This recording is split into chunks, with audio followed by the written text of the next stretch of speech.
오늘 하나님의 말씀은 요한계시록 22장 6절부터 21절까지 말씀입니다.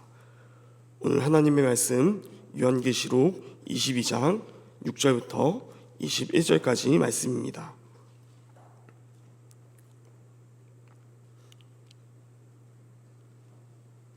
다 찾은 줄 알고 함께 6절부터 합독하며 보도록 하겠습니다. 함께 보시겠습니다. 또 그가 내게 말하기를 이 말은 신실하고 참된지라 주 곧 선지자들의 영의 하나님이 그의 종들에게 반드시 속히 되어질 일을 보이시려고 그의 천사를 보내셨도다. 보라, 내가 속히 오리니 이 두루마리의 예언의 말씀을 지키는 자는 복이 있으리라 하더라. 이것들을 보고 들은 자는 나 요한이니 내가 듣고 볼 때에 이 일을 내게 보이던 천사의 발 앞에 경배하려고 엎드렸더니 그가 내게 말하기를 나는 너와 내 형제 선지자들과 또 이 두루마리의 말을 지키는 자들과 함께 된 종이니 그리하지 말고 하나님께 경배하라 하더라. 또 내게 말하되 이 두루마리의 예언의 말씀을 임봉하지 말라. 때가 가까우니라. 불의를 행하는 자는 그대로 불의를 행하고 더러운 자는 그대로 더럽고 의로운 자는 그대로 의를 행하고 거룩한 자는 그대로 거룩하게 하라. 보라, 내가 속히 오리니 내가 줄 상이 내게 있어 각 사람에게 그가 행한 대로 갚아주리라. 나는 알파와 오메가요 처음과 마지막이요 시작과 마침이라. 자기 두루마리를 빠는 자들은 복이 있으니 이는 그들이 생명나무에 나아가며 물들을 통해 성에 들어갈 권세를 받으려 함이로다. 개들과 전술가들과 음행하는 자들과 살인하는 자들과 우상 숭배자들과 및 거짓말을 좋아하며 지어내는 자는 다 성 밖에 있으리라. 나 예수는 교회들을 위하여 내 사자를 보내어 이것들을 너희에게 증언하게 하였노라. 나는 다윗의 뿌리요 자손이니 곧 광명한 새벽별이라 하시더라. 성령과 신부가 말씀하시기를 오라 하시는도다. 듣는 자도 오라 할 것이요 목마른 자도 올 것이요 또 원하는 자는 값없이 생명수를 받으라 하시더라. 내가 이 두루마리의 예언의 말씀을 듣는 모든 사람에게 증언하노니 만일 누구든지 이것들 외에 더하면 하나님이 이 두루마리에 기록된 재앙들을 그에게 더하실 것이요 만일 누구든지 이 두루마리의 예언의 말씀에서 제하여 버리면 하나님이 이 두루마리에 기록된 생명나무와 및 거룩한 성의 참여함을 제하여 버리시리라. 이것들을 증언하신 이가 이르시되 내가 진실로 속히 오리라 하시거늘 아멘. 주 예수여 오시옵소서. 주 예수의 은혜가 모든 자들에게 있을지어다. 아멘. 우린 말씀대로 살아가는 자들입니까?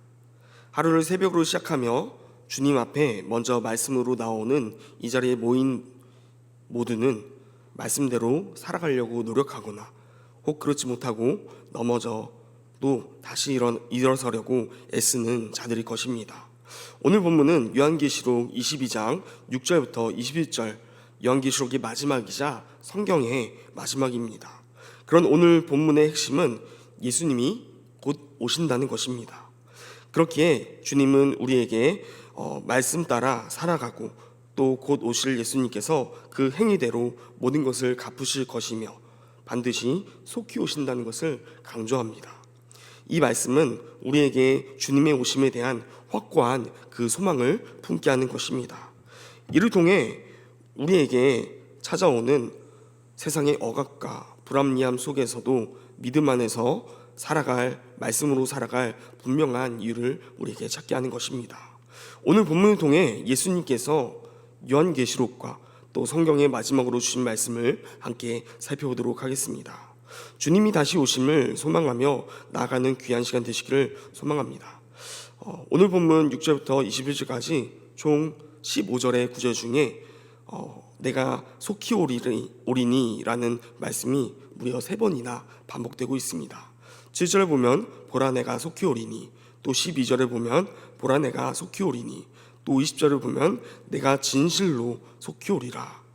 주님은 이 반복을 통해 이 땅에 다시 오실 날이 얼마 남지 않았음을, 또 임박한 종말에 대한 소망을 품게 하는 것입니다. 오늘 본문을 살펴볼 때 속히 오신다는 이 말씀을 중심으로 함께 살펴보려 합니다. 예수님 왜 속히 오신다는 말씀을 이토록 강조하고 있을까요? 먼저 오늘 본문 6절부터 9절을 통해 주님께서 속히 오시기에 지금까지 말씀하신 그 말씀대로 살아가야 함을 강조하고 있는 것입니다. 그 말씀을 지키는 자들에게는 복이 있기 때문입니다. 6절은 요한계시록의 말씀이 신실하고 참됨을 강조하고 있습니다. 요한이 이를 위해 하나님을 선지자들의 영의 하나님이라고 소개하고 있습니다. 이는 과거 구약시대에 선지자들을 세우시고 또 그들을 통해 하나님의 말씀을 전하게 하셨던 것처럼 지금도 동일하게 그 하나님께서 요한을 통해서 말씀하고 계심을 강조하고 있는 것입니다. 즉 요한이 전하는 이 요한계시록의 말씀이 참된 하나님의 말씀이라는 것입니다. 천사를 보내셔서 요한이 이 환상을 보고 또 요한계시록이 시작되었기 때문입니다. 이어서 7절을 보면은 오늘 본문의 첫 번째 핵심인 보라 내가 속히 오리니 라는 말씀이 나옵니다. 요한계시록의 마지막 결론인 이곳에서 요한은 비록 고난과 핍박이 있고 세상이 하나님보다 강해 보인다 할지라도 특별히 이 요한계시록 시대에 그런 것들이 많았지만 그 말씀을 지키며 살아가야 함을 계속해서 강조하고 있는 것입니다. 하나님께서 이제 곧 오실 것이기 때문입니다. 6절에서 말씀의 신실성과 진실성을 강조하면서 말씀을 지키고 살아가야 됨을 말하고 또 7절에서는 보라 라고 말하면서 다시 주의를 환기시키고 또 내가 속히 오리라 라는 약속을 강조하고 있는 것입니다. 내가 속히 올 것이다. 이 약속은 당시 고난과 핍박 속에서 힘겹게 하나님 말씀을 따라 살기 위해 노력하던 모든 그리스도인들에게 큰 힘과 위로가 되었을 것입니다. 물론 고난과 핍박 속에서 받은 은혜를 지키며 말씀 따라 사는 것은 결코 쉽지 않습니다. 하지만 예수님께서 속히 오겠다 약속하심을 통해 때론 지치고 쓰러지고 좌절할지라도 우리는 다시 일어날 힘을 얻을 수가 있는 것입니다. 그렇게 이어지는 말씀은 이 두루마리의 예언의 말씀을 지키는 자는 복이 있다라는 것입니다. 하나님의 말씀대로 살아가는 것은 세상 가운데 결코 쉽지 않습니다. 누구에게도 쉽지 않을 것입니다. 그럼에도 우리가 그렇게 살아가야 되는 이유는 하나님께서 반드시 이 땅에 오실 것이기 때문입니다. 이 사실을 믿고 의지할 수 있는 우리 모두가 되기를 소망합니다. 이어서 8절과 9절에서는 먼저 요한이 계시의 증언자임을 언급하고 있습니다. 요한은 자신에게 계시를 전해준 천사를 경배하려고 합니다. 하지만 천사는 자신도 다른 이들처럼 하나님의 종에 불과하다라고 말하며 오직 하나님께 경배함을 강조하고 있죠. 이것은 하나님의 말씀을 전하는 천사나 또 그 말씀을 듣고 우리에게 전하는 요한이나 모두 하나님의 종임을 강조하고 있는 것입니다. 경배받을 분은 오직 한 분, 하나님이라는 것입니다. 때론 각자 맡은 사역을 감당하며 나아갈 때 우리는 사람들의 위로와 격려와 칭찬을 듣게 되죠. 하나님 말씀대로 살아가는 것은 때론 쉽지 않지만 물론 우리에게 또 우리도 인간이기에 그런 것이 필요할 때도 있고 또 순기능 좋기도 합니다. 하지만 그런 것들이 계속되면은 우리가 맡은 사역이 더 이상 하나님이 하신 사역이 아니라 나의 국무가 될 수도 있다는 것입니다. 요한은 바로 이런 것을 경계하며 우리가 감당하는 모든 하나님의 일이 하나님의 것임을 오직 찬양받고 경배받을 분은 천사도 아닌 요한도 아닌 하나님이심을 명확히 하고 있는 것입니다. 우리 사역 가운데 교만함이 없기를 간절히 소망합니다. 우리가 하는 사역들이 은혜를 누리고 잘 되고 있다 할지라도 그것은 내가 잘하는 것이 아닌 것입니다. 높임받고 경배받을 분은 오직 하나님이시며 또 그것은 하나님께서 하신 사역이기 때문에 가능했다는 것을 인정할 수 있는 시간이 되시길 바랍니다. 오늘 하루 모든 일과 사역 가운데 모든 행동 가운데 이 고백이 있기를 소망합니다. 이어지는 10절부터 15절 말씀은 주님께서 행위대로 갚으실 것임을 말씀하십니다. 10절은 이 두 마리의 예언의 말씀을 임봉하지 말라 명령으로 시작하는데 때가 가깝기 때문입니다. 무슨 때입니까? 그렇습니다. 오늘 본문의 핵심인 주님이 오심입니다. 그 때입니다. 6절부터 9절에서 속히 오심을 통해 말씀대로 살아가고 오직 주님만을 경배해야 됨을 강조했다면 이어지는 10절부터 15절은 속히 오심을 말씀하시며 강조하는 것은 말씀대로 살아가야 하는 이유가 결국 그분께서 행위대로 갚으실 것이기 때문임을 밝히고 있는 것입니다. 그렇게 11절에서는 불의를 행하는 자는 그대로 불의를 행하고 또 더러운 자는 그대로 더럽고 의를 행하는 자는 그대로 의를 행하고 거룩한 자는 그대로 거룩하라 라고 말씀하십니다. 이어지는 12절에서는 두 번째 보라 내가 속히 오리니 라는 말씀과 함께 각 사람에게 행한 대로 갚아주실 것임을 선언하고 있습니다. 즉 6절과 9절에서 강조되었던 말씀대로 살아가야 됨에 대한 이유가 여기 10절부터 15절에서 더 명확히 말씀되고 있는 것입니다. 그 행위대로 갚아주시는 분께서 곧 오실 것이기에 세상의 핍박과 유혹 속에서도 우리는 말씀대로 살아가야 된다는 것입니다. 13절에서는 예수님께서 나는 알파와 오메가요 처음과 마지막이요 시작과 마침이라 라고 말씀하십니다. 이는 처음과 마지막 되시는 주님께서 역사의 주관자이시며 또한 행위대로 갚으실 능력이 충분히 되시는 분이심을 강조하고 있는 것입니다. 이어서 14절부터 15절의 내용은 말씀대로 살아가는 자들과 그렇지 못한 자들에게 주어지는 것, 즉 행위대로 갚으심에 대한 구체적인 예를 말씀하고 있습니다. 14절에서 자기 두루마리를 빠는 자들이라고 나와 있는데 이것은 이제 빨래를 뜻하는 것이죠. 하나님 말씀대로 행하며 주님의 보혈로 죄 씻음을 받음을 의미하는 것입니다. 즉 환난 가운데 주의 말씀과 보혈로 인내한 자들을 말씀하고 있는 것입니다. 이들은 생명나무에 나아가며 성에 들어갈 권세를 받게 된다는 것입니다. 즉 하나님의 나라의 백성으로 살아가게 된다는 것입니다.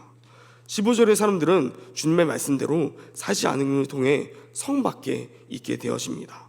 즉 하나님의 나라에 참여하지 못하게 되는 것입니다. 이처럼 10절부터 15절의 말씀은 말씀대로 행해야 되는 정당성과 이유를 부여하며 행위대로 갚으실 것임을 강력하게 말씀하고 있습니다. 그리고 마지막으로 16절부터 21절 말씀은 행위대로 갚으실 그 주님의 능력과 권위가 충분함을 다시 한번 강조하고 또 우리가 그 말씀을 지켜야 됨을 강조하며 마치고 있습니다. 그리고 내가 진실로 속히 오리라 라는 이 말씀을 통해 그 모든 것을 확증하며 아멘 주 예수여 오시옵소서 라고 화답하며 책을 마치고 있습니다. 주님의 다시 오심을 소망하며 기다리며 기대하며 나아가야 함을 정리하는 부분입니다. 또한 16절부터 21절의 말씀은 요한계시록의 전체 최종 결론이자 압축판이라 할 수도 있습니다. 16절은 나 예수는 교회들을 위하여 라고 말씀하시며 요한계시록의 시작인 1장부터 3장까지의 7교회에게 하신 말씀, 그 주님의 말씀을 떠올리게 합니다. 이 모든 계시가 교회를 위한 것임을 명확히 하고 있는 것입니다. 또 17절을 통해서 성령의 능력에 힘입어 신부인 하나님의 백성, 즉 교회가 오라라고 외치며 초청되고 있습니다. 이 초청은 주님의 다시 오심을 기대하며 외치는 것입니다. 동시에 아직 구원의 문이 열려 있음을 모든 이들에게 알리는 것입니다. 듣는 자도 오라 할 것이요 라는 것은 마치 7교회에게 주어졌던 귀 있는 자는 성령이 교회들에게 하신 말씀을 들을지어다 라는 말씀이 반복되는 내용들을 떠올리게 하는 것입니다. 또 목마른 자도 올 것이요 라는 말은 주님 안에서 회복을 원하는 갈급한 신령들, 교회 안에 속하지 못했지만 그런 자들도 오라는 의미로 사용되고 있는 것입니다. 또한 원하는 자는 값없이 생명수를 받으라 라는 표현은 원하는 자라는 더 넓은 개념을 통해서 누구든지 주님께 나아갈 수 있음을 말하고 있습니다. 즉 구원의 문은 열려 있으니 모든 이들에게 오라 라고 초청되고 있는 것입니다. 재앙이 풀릴 때에는 심판이 있을 때 오라라는 명령이 재앙을 부르는 명령이었다면 이제 결론부에서 오늘 본문에서 오라라는 명령은 구원으로서 초청하는 명령으로 변하고 있습니다. 이것을 통해 결국 재앙의 궁극적인 목표도 결국 구원임을 말씀하고 있는 것입니다. 또한 듣는 자, 목마른 자, 원하는 자로 점차 범위가 확장되면서 모든 이들에게 오라 말씀하시는 구원의 초청은 아직도 누구에게 열려 있음을 강조하고 있습니다. 이어서 다시 18절부터 19절을 통하여서 두루마리에 기록된 재앙을 언급하십니다. 이는 4장부터 20장에 거쳐 묘사된 하나님의 심판들을 다시 한번 상기시키며 말씀을 따르지 않는 자들에게 여전히 심판이 임할 것임을 경고하는 말씀으로서도 볼 수 있습니다. 하지만 궁극적으로는 그 심판을 통해 말씀을 따르고 또 초청에 임하며 다시 오실 예수님을 맞이하라는, 즉 구원을 받으라는 강력한 메시지를 담고 있죠. 요한계시록의 마지막인 20절과 21절에서는 최종적으로 내가 진실로 속히 오리라 라고 말씀하십니다. 그리고 그에 대한 화답으로서 아멘 주 예수여 오시옵소서 라고 외치며 주님의 다시 오심을 기다리고 소망하는 모습으로 오늘 본문은 마무리되고 있습니다. 오늘 본문에는 3번의 속히 오리라 라는 말씀이 강조되고 있습니다. 7절과 12절에 보라 내가 속히 오리니는 화제를 전환하며 주님의 임박한 오심을 강조합니다. 또한 20절에 내가 진실로 속히 오리라 라는 것은 앞에 두 절과는 달리 진실로 라는 단어를 통해 주님께서 속히 오실 것을 확증하고 다시 한번 약속하고 있는 것입니다. 속히 오리라, 이 말씀이 오늘 본문에서 강조되고 있는 것은 7절과 12절에 속히 오심을 강조하고 있다면 20절에서는 속히 오심을 통해 확증하며 약속하고 있는 것입니다. 이 말씀이 오늘 본 가운데 강조되는 것은 지금 이 요한계시록을 보는 이들에게 확신이 필요하다는 뜻입니다. 지금 상황이 유혹과 핍박으로 너무 심해서 쓰러질 수밖에 없는 상황이라는 것입니다. 그런 상황 가운데 계속해서 강조하는 것이 속히 오리라 라는 말씀입니다. 그리고 그런 상황이기에 이들은 이렇게 반응하는 것입니다. 아멘 주 예수여 오시옵소서. 이 선포가 기쁨이 되고 강력한 소망이 되고 있습니다. 우리도 똑같습니다. 우리가 해야 될 것은 주님께서 속히 오실 것을 알고 세상의 핍박과 그 유혹 속에서도 말씀 가운데 살며 주님이 오심을 기대하고 기다려야 한다는 것입니다. 그렇게 살아갈 때 우리의 삶 가운데 아멘 주 예수여 오시옵소서 외칠 수 있는 자들이 될 것입니다. 그런데 이런 외치는 때론 우리에게 소망이 되기도 하지만 때론 불편한 진실이 될 수도 있습니다. 어느 때 그렇게 될까요? 바로 우리가 말씀대로 살아가지 못할 때일 것입니다. 우리는 항상 수요 예배마다 이 고백을 하고 있습니다. 그러나 이 고백을 할 때 기쁨도 없고 떨림도 없다면 우리의 고백은 헛된 것이 될 것입니다. 오늘 이 고백이 우리의 삶 가운데 있기를 소망합니다. 그리고 우리의 고백 가운데 주님의 오심에 대한 기쁨과 또 말씀 따라 살아가기 어려울 때 이 말씀 앞에 떨림이 있어서 계속해서 나를 말씀 앞으로 이끄는 기회와 시간이 되며 주님의 오심을 다시금 소망하며 기대하며 나아갈 수 있는 그런 하루가 될 수 있기를 간절히 소망합니다.